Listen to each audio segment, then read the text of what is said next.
Welcome to our webinar this morning, Renting Your Property. We plan to discuss property management issues from the landlord perspective this morning, and we have an upcoming webinar to discuss tenant issues. I will be one of your hosts this morning. I am Sherry Davidson, President of Davidson Realty, and also President of Davidson Property Management. Davidson Realty and Property Management are located in St. Augustine, Florida. Davidson Realty has been selling property in northern St. Johns County for over 20 years. Your other host this morning is Elsie Evans. She is the property manager of Davidson Property Management. We'll start this morning by letting Elsie tell us a little bit about her background. Good morning, Sherry. Before I went into real estate, about 100 years ago, I was a loan officer in South Florida. Timing was perfect. This is when the interest rates went to 18 to 20%. Negative AM loans were used a lot. After that, I was a closer for a title company in Tallahassee. I began my real estate career as such about 20 years ago. I have specialized in short-term vacation rentals, long-term rentals. I'm a licensed community association manager, managing condo associations and homeowners associations.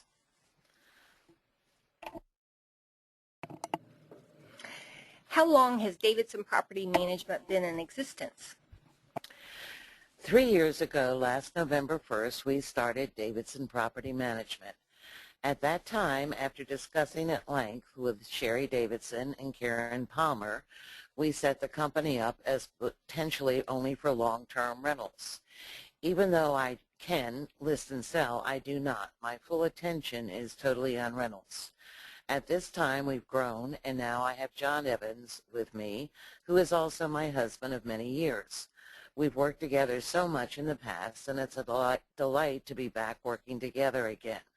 I value his expertise in real estate. He has a great background in being sales manager and also rental management. And of course, we have the same philosophy concerning long-term rentals. We now have a great administrative assistant, Laura Hendricks, and starting last August, we started building a rental team within the company.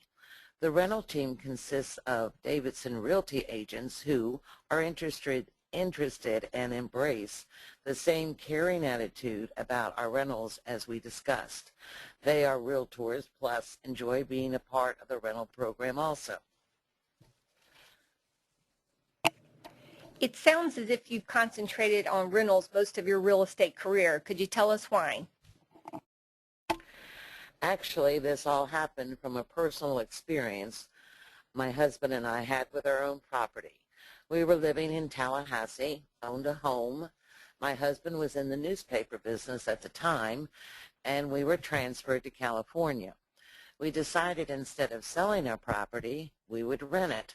At that time, in the 80s, property rental management was not real prevalent. So we decided we can do this, we'll handle this ourselves. We found a nice family with 2 children, 1 outside quote-unquote dog, etc. We rented to them and left for California. I don't think the plane had yet touched down in California when the phone was ringing from our neighbors, very upset. The one quote outside dog, who never came inside at all, actually were 2 inside German Shepherds that lunched at the windows every time anyone walked by, barked all the time. Neighbors were complaining that the lawn wasn't being kept up, etc., etc.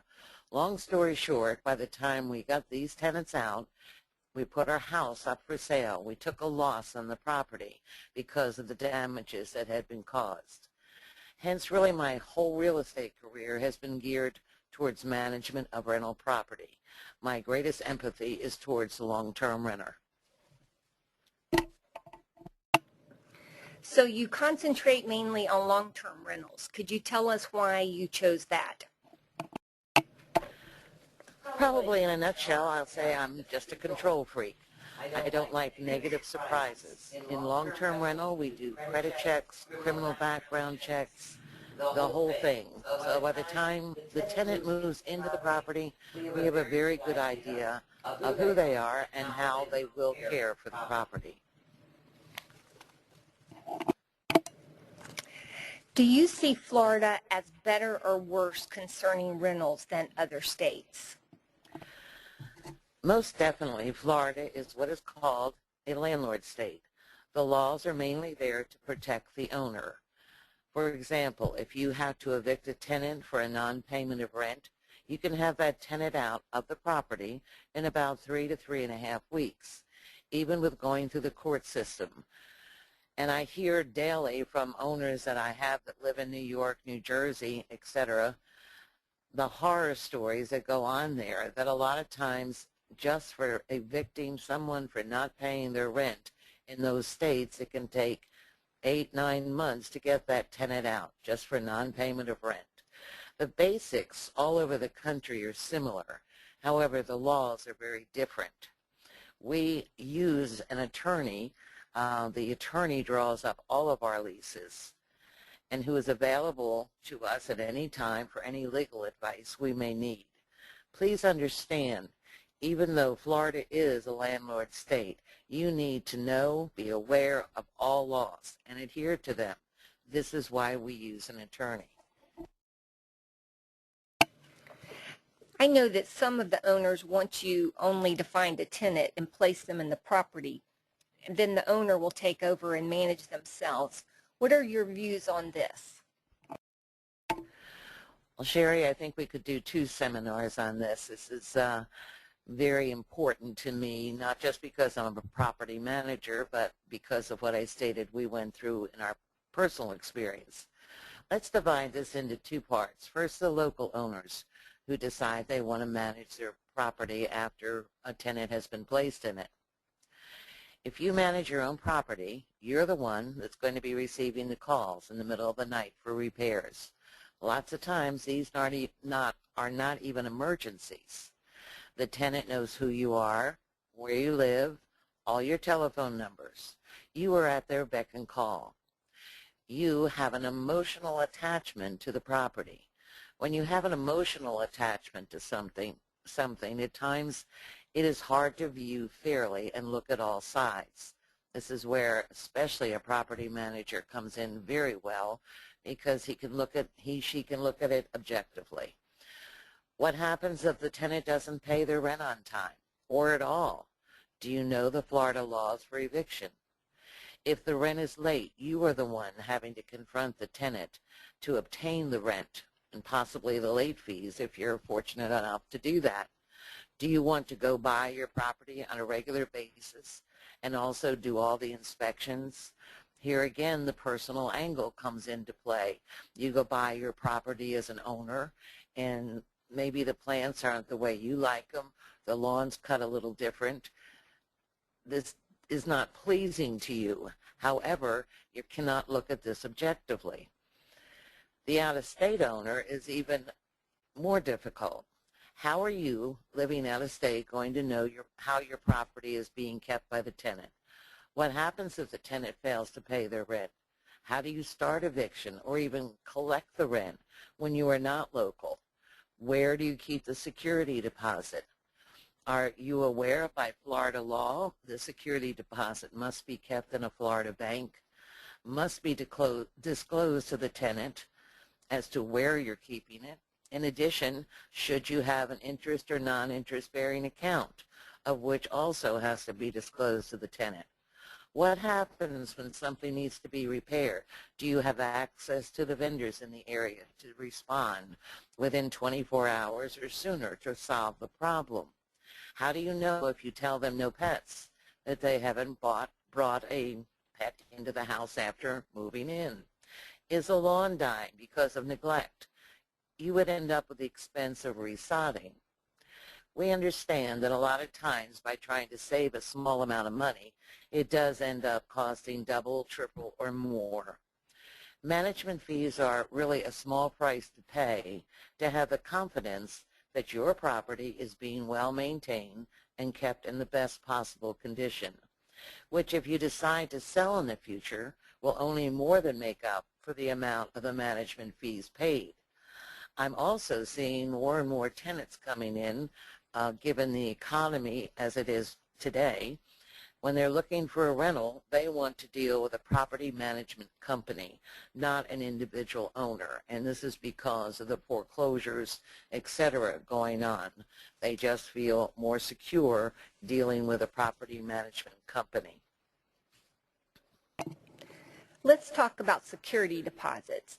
What are the laws in Florida governing deposits, and what exactly is a security deposit supposed to be used for?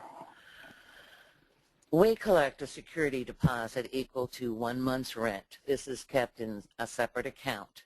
Must be, as I discussed before, in a Florida bank.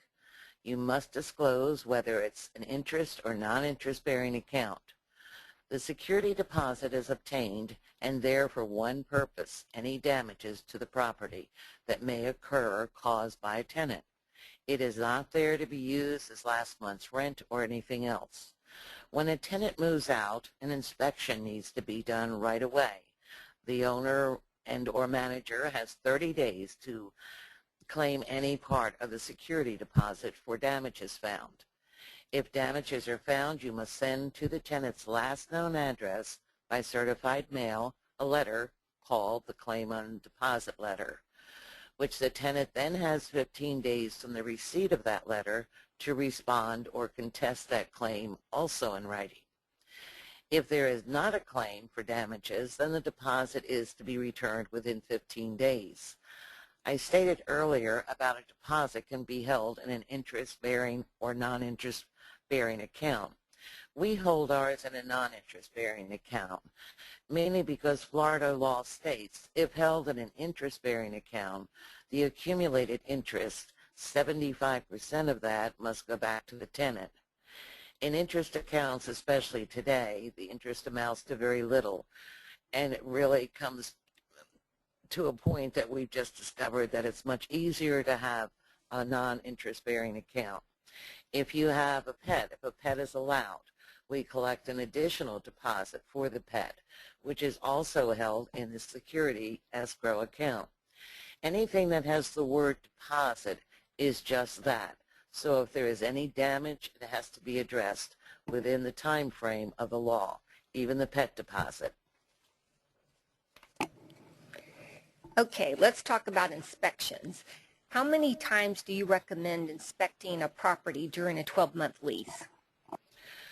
We inspect our properties 3 times during a 12-month lease. First is on move-in, second halfway through the lease, and the third, of course, on move-out.